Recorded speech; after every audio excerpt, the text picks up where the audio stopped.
Bom dia, no trabalho de hoje nós vamos falar sobre materiais poliméricos. Nosso grupo é formado por Alex Bruno, Edson Nunes, Gilberto Caio, Isadora Luize, Letícia Brandão, Lucas Ramon e Luan Tojal. Nós somos alunos do Centro Universitário Tiradentes e a matéria de hoje é Ciência e Tecnologia dos Materiais.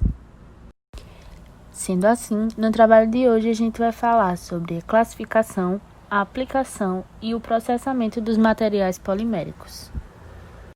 Por definição, os polímeros eles são macromoléculas que são formadas a partir de unidades estruturais menores, que são os monômeros. Aqui nós temos alguns exemplos de polímeros.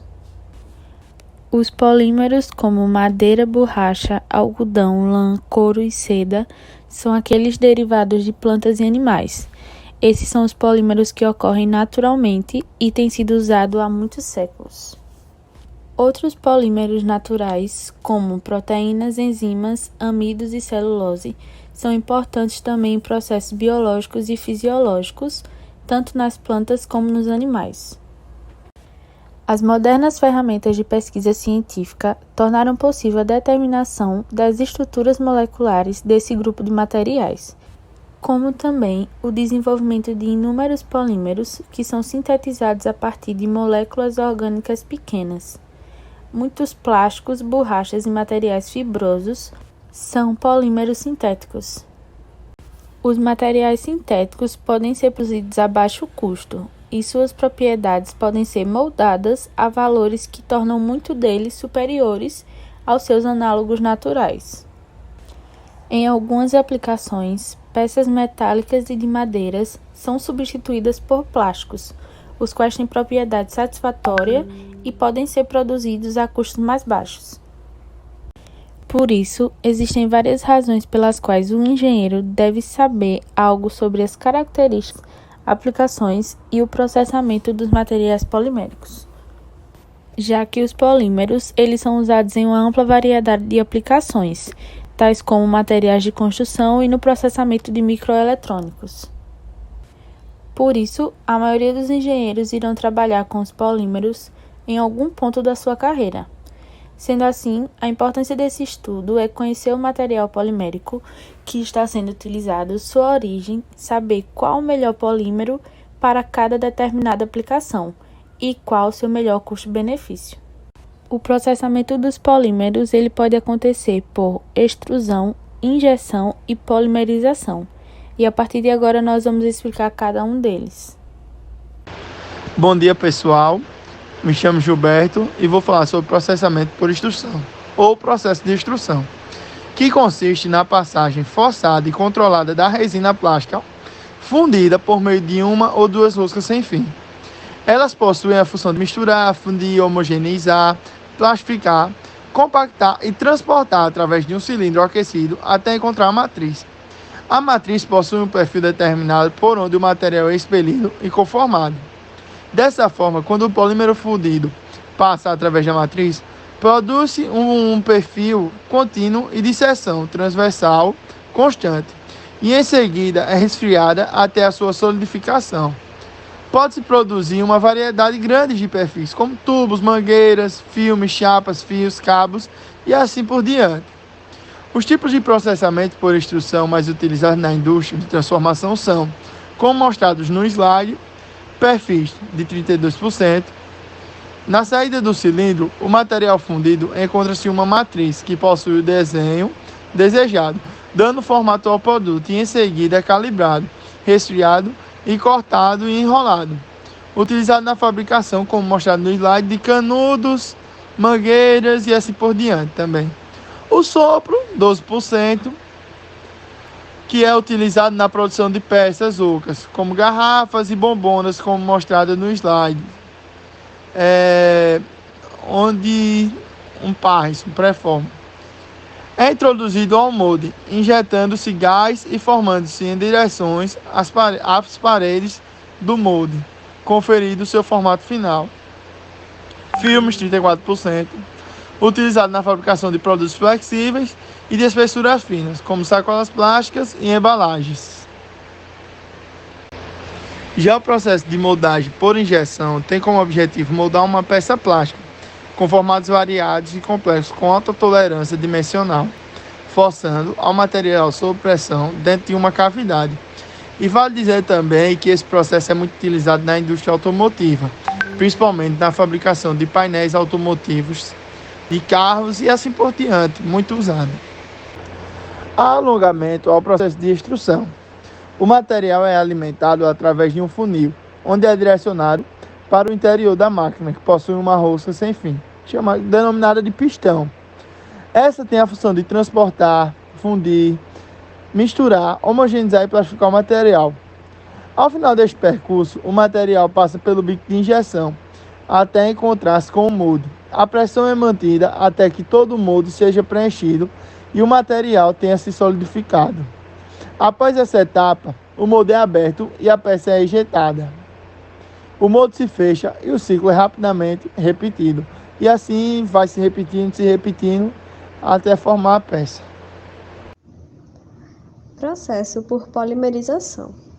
Bom, este é um processo segundo o qual as unidades monoméricas se unem umas às outras para gerar cada uma das moléculas gigantes constituintes.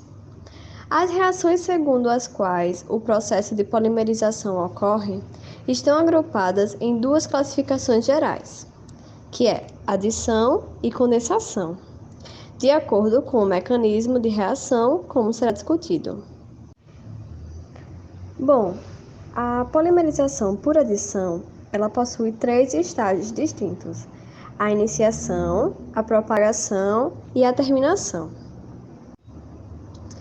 Durante a etapa de iniciação, um centro ativo capaz de propagar é formado através de uma reação entre uma espécie iniciadora ou catalisadora e uma unidade monomérica, como a gente pode ver na imagem abaixo.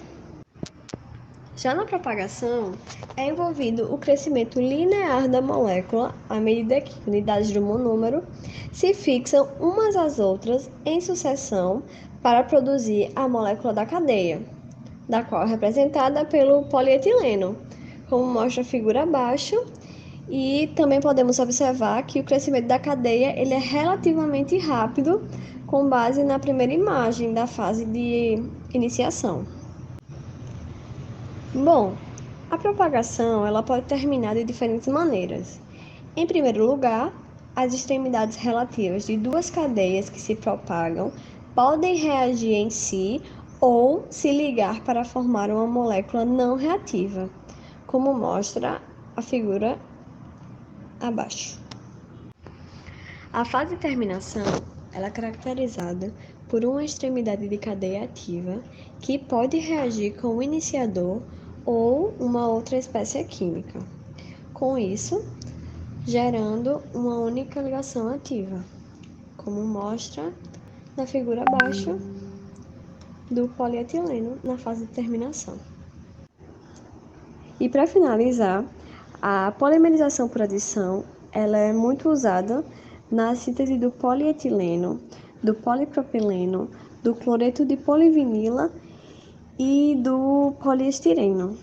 Obrigada. Boa noite, sou Alex Bruno e irei falar sobre polimerização por condensação. Os polímeros de condensação são macromoléculas formadas por reações de polimerização em que dois monômeros, iguais ou diferentes, unem-se e é eliminada uma molécula pequena que não fará parte do polímero. Geralmente essa molécula eliminada é a água, porém outros exemplos são o cloreto de hidrogênio, a amônia, o cianeto de hidrogênio, entre outros. Os polímeros de condensação são muito empregados em nossa sociedade. Irei falar agora alguns dos principais exemplos desse tipo de polímero.